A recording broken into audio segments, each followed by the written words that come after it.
丑要一个一个报，重庆市江北区公安局848派出所报案，也希望大家能一如既往的支持我。 안녕하세요, 유후입니다.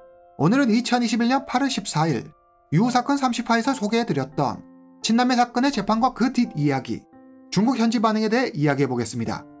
사진 속 이 남녀 커플을 기억하시나요? 2024년 1월 31일 이 두 사람의 사형이 집행되었다고 합니다.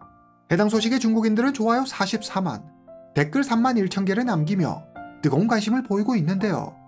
이들에게 무슨 일이 있었던 건지 사건 속으로 들어가 보겠습니다.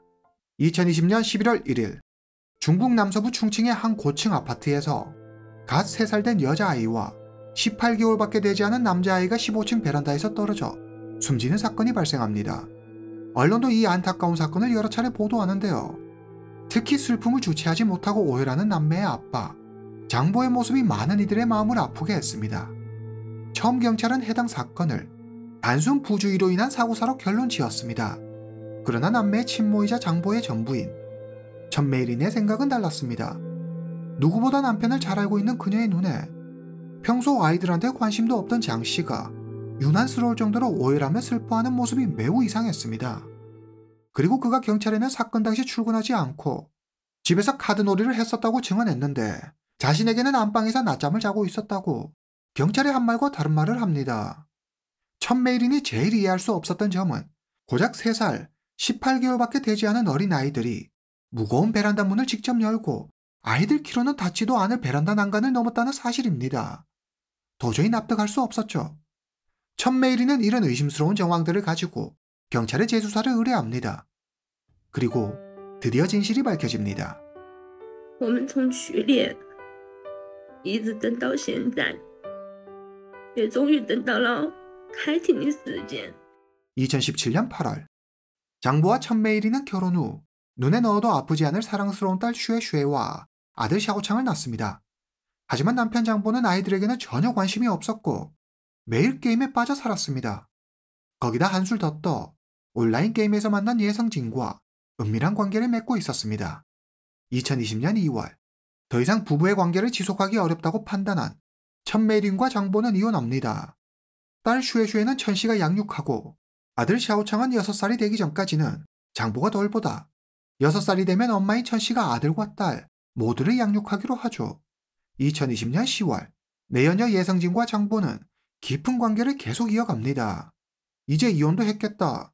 더 이상 걸림돌이 없을 것이라고 생각한 장보와 달리 예성진은 자기에게 유부남이라는 사실을 숨기고 아이들의 존재까지 속였던 장보에게 다시 관계를 생각해보자고 말합니다. 사실 예성진의 집안은 엄청난 부자였는데 예성진 역시 식품회사 CEO로 사람들의 인정을 받는 소위 잘나가는 사람이었습니다. 그런 그녀에게 유부남인데다 물론 이제 막 이혼하기는 했지만요. 2명의 아이가 있다는 사실은 절대 용납할 수 없는 일이었습니다. 예성진은 장보에게 아이가 없으면 받아주겠다고 최후 통첩합니다. 아이들이 있는 상태로는 절대 자신을 받아줄 수 없다는 예성진의 말에 장보는 원래부터 관심도 없던 존재였던 아이들이 걸리적거리고 짐처럼 여겨졌습니다.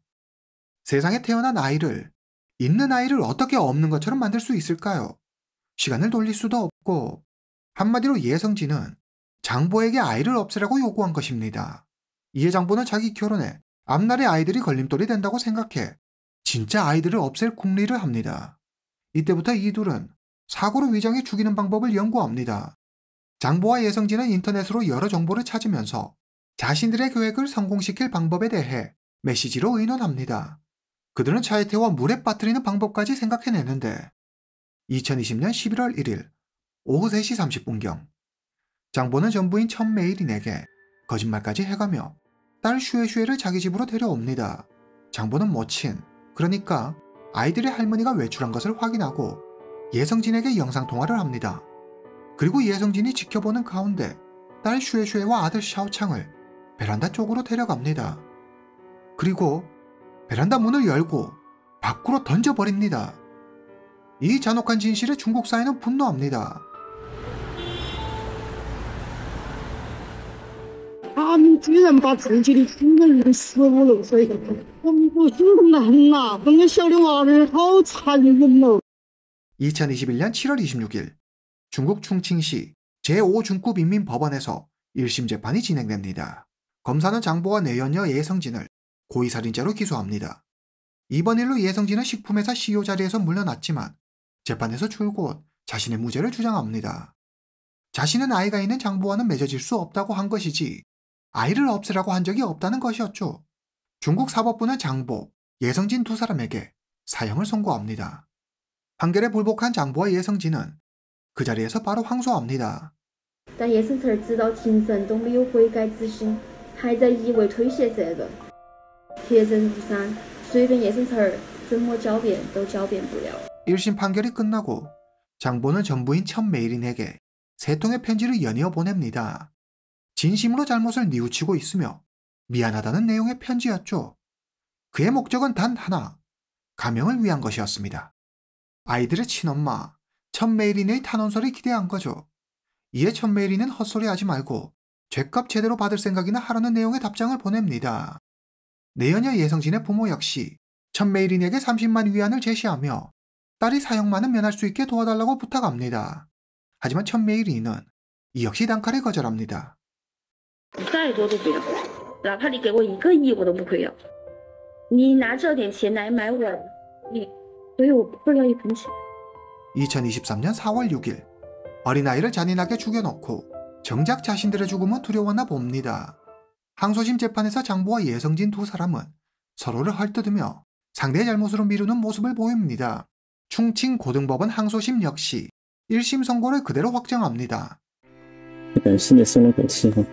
没有，就是处理的是风雨落，然后我也可以不用每天都听教导过日子。 2심 판결이 끝나고 천메이린은 아이들을 찾아가 이 소식을 전하며 눈물을 흘립니다. 2023년 중국 최고인민법원은 이들에 대해 이들은 법적 도덕적 상식에 심각한 결함이 있다. 범행 동기가 매우 비열할 뿐만 아니라 그 범행 수법도 매우 잔인하다. 이에 장보 예성진에게 사형을 선고한다. 장보 예성진 두 사람에게 사형을 승인합니다. 2024년 1월 31일 장보와 예성진 두 사람의 사형이 집행됩니다. 두 사람의 사형 집행 소식에 중국인들은 좋아요 44만, 댓글 3만 1천 개를 남기며 정의가 실현된 것에 대해 중국 사법부의 결정을 지지했습니다. 그러면 중국 네티즌들은 이들의 사형 집행 소식에 어떤 반응을 보였을까요? 마침내 불쌍한 아이들의 복수를 했네요. 살인자들이 마땅히 받아야 할 벌을 받았군요. 악인들이 결국 죗값을 치렀군요. 정의 구현 가자. 동물들도 안 할 짓을 사람이 하고 있네요. 이런 일이 왜 일어나는지 생각해 볼 필요가 있어요. 에헤라디야, 경사 났네. 경사 났어. 저 사람들도 똑같이 아파트에서 떨어뜨려서 같은 고통을 맛봐야 함. 사법부의 판결을 환영합니다. 다행이군요. 이제 두 아이가 편히 쉴 수 있겠네요. 하늘에서 두 아기 천사가 즐겁게 지내겠네요. 하늘에서 엄마 잘 지켜주고 행복해야 해. 부디 다음 생에는 안락하고 평안한 삶을 살기를. 오늘 이야기는 여기까지입니다. 다음 시간에 뵙겠습니다.